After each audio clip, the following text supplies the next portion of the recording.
Arkadaşlar, yazmış olduğum bir şiiri sizlere okumak istedim. Umarım beğenirsiniz.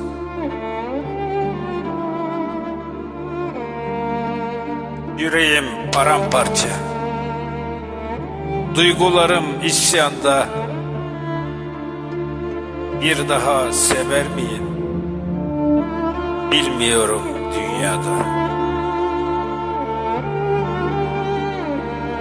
Hep seven yine ben oldum. Hep de yıkılan yerlerde. Basıp geçtin üzerime. Yaşıyorsun gönlünce. Basıp geçtin üzerime. Yaşıyorsun gönlünce.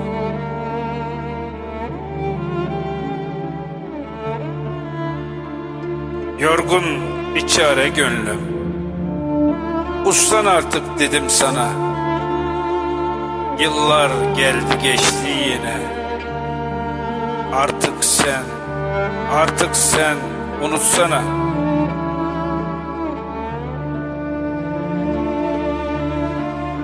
Unutmak kolay olsaydı Leyla ile Mecnun olmazdı. Çok çileler çektim ama yine de gönlüm olmadı. Çok çileler çektim ama yine de sevenim olmadı. Yine de sevenim